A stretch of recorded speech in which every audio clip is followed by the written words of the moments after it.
According to the Holy Apostle and Evangelist Matthew. Glory to you, O Lord. Glory to you. Let us be attentive. The Lord said to his disciples, "You know that in 2 days' time it will be Passover, and that the Son of Man is to be handed over to be crucified." At that time the chief priests and the elders of the people were assembled in the palace of the high priest, whose name was Caiaphas. They plotted to arrest Jesus by some trick, kill him, but they said not during the festival, for fear of a riot among the people. While Jesus was in Bethany at the house of Simon the leper, a woman carrying a jar of costly perfume came up to him at table and began to pour it on his head. When the disciples saw this, they grew indignant, protesting, "What is the point of such extravagance? This could have been sold for a good price and the money given to the poor." Jesus became aware of this and said to them, "Why do you criticize the woman? It is a good deed she has done for me. The poor you will always have with you, but you will not always have me. By pouring this perfume on my body, she has contributed towards my burial preparation. I assure you, wherever the good news is proclaimed throughout the world, what she did will be spoken of as her memorial." Then one of the 12, whose name was Judas Iscariot, went off to the chief priests and said, "What are you willing to give me if I hand Jesus over to you?"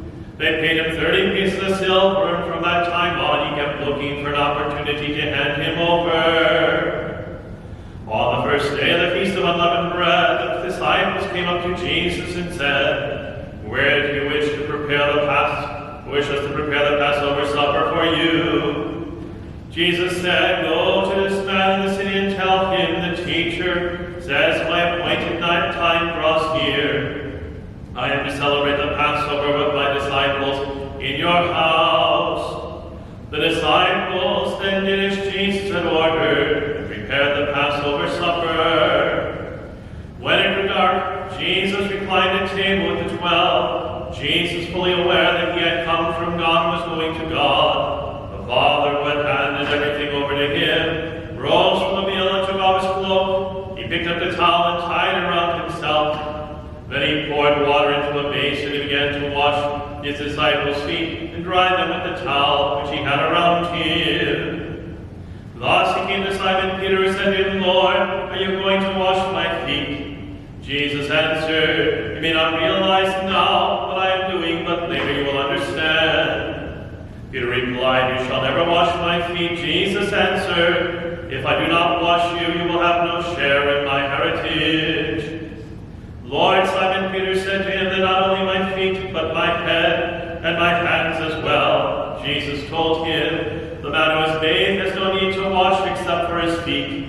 He is entirely cleansed, just as you are, though not all." The reason he said, "Not all are washed clean," was that he knew his betrayer. After Jesus had washed the feet of the 12, he put his cloak back on and reclined at table once more. He said to them, "Do you understand what I just did for you? You address me as teacher and Lord, and fittingly enough, for that is what I am. But if I washed your feet, I am teacher and Lord. Then you must wash each other's feet. What I just did was give you an example, as I have done, so you must do. I solemnly assure you, no slave is greater than his master, no messenger outranks the one who sent him. Once you know all these things, blessed will you be if you put them into practice." In the course of the meal, Jesus said, "I assure you, one of you is about to betray me." Distressed at this, they began to say to him one after another, "Surely it is not I, Lord." He replied, "The man who has dipped his hand into the dish with me is the one who will hand me over. The Son of Man is departing, as Scripture says of him, but woe to that man by whom the Son of Man is betrayed. Better for him if he had never been born." Then Judas, his betrayer, spoke, "Surely it is not I, Rabbi." Jesus answered, "It is you who have said it." During the meal, Jesus took bread, blessed it, broke it, and gave it to his disciples. "Take Take this and eat it, he said, this is my body. Then he took a cup, gave thanks, and gave it to them. All of you must drink of it, he said, for this is my blood, the blood of the covenant, to be poured out on behalf of many for the forgiveness of sins. I tell you, I will not drink of this fruit of the vine from now until the day when I drink it new with you in my Father's reign. Then after singing songs of praise, they walked out to the Mount of Olives. Jesus then said to them, tonight your faith in me will be shaken, for Scripture has it, I will strike the shepherd and the sheep of the flock will be dispersed. But after I'm raised up, I will go to Galilee ahead of you. Peter responded, though all have their faith in you shaken, mine will never be shaken.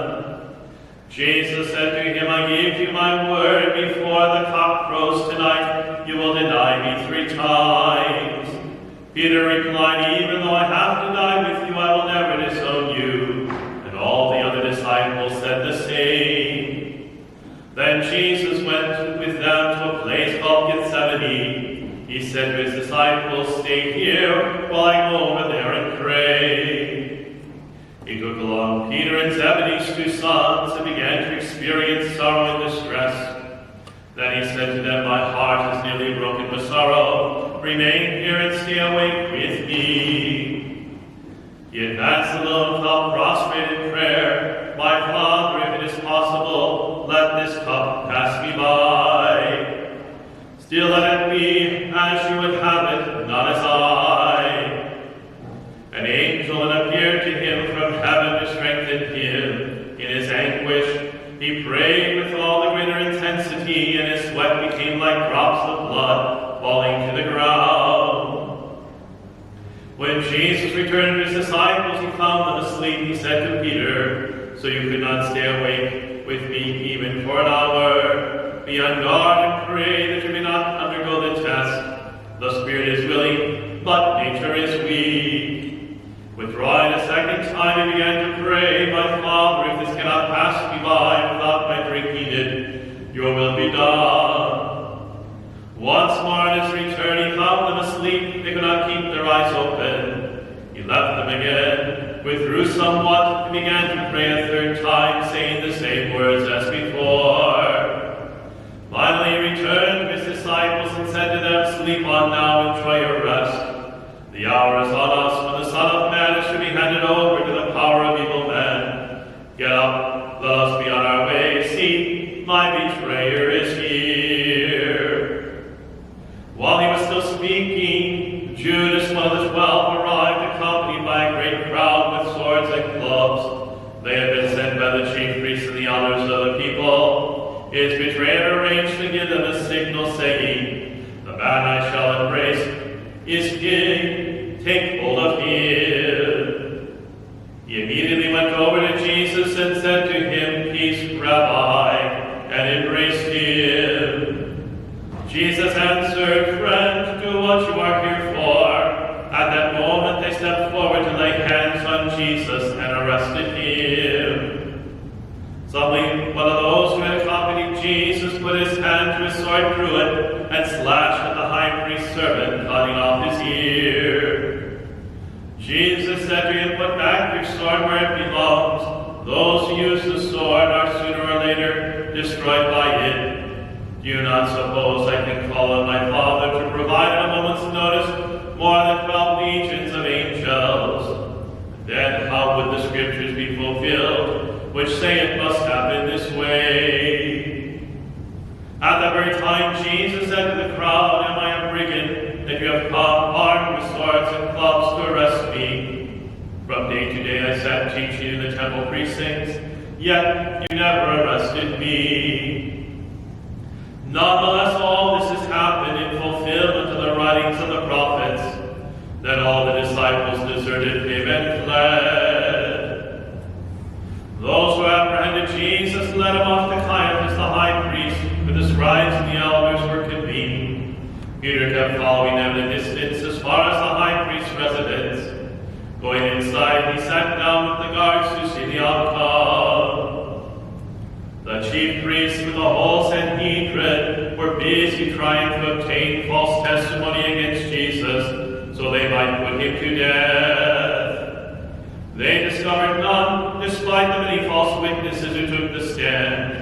Finally, two came forward who stated, "This man has declared I can destroy God's sanctuary and rebuild it in 3 days."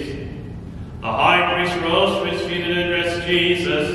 "Have you no answer to the testimony levied against you?" But Jesus remained silent.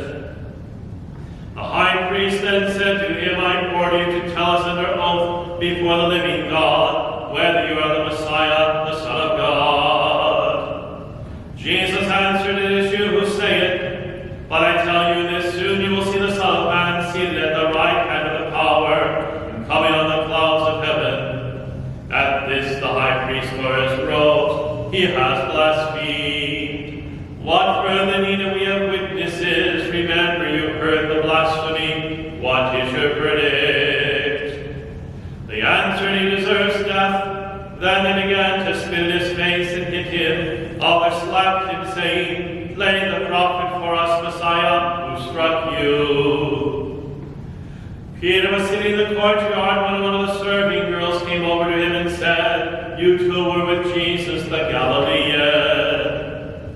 Peter denied it in front of everyone. "You do not know what you are talking about." When he went up to the gate, another girl saw him and said to those nearby, "This man was with Jesus the Nazarene." Again Peter denied it with an oath, "I do not know the man." A little while later, some bystanders came over to Jesus and said, "You are certainly one of them. Even your accent gives you away." At that Peter began cursing and swore, "I do not even know the man." Then a cock began to crow, and Peter remembered the prediction Jesus had made. "Before the cock crows, you will deny me 3 times." Peter went out and began to weep bitterly. At daybreak, all the chief priests and the elders of the people took formal action against Jesus to put him to death.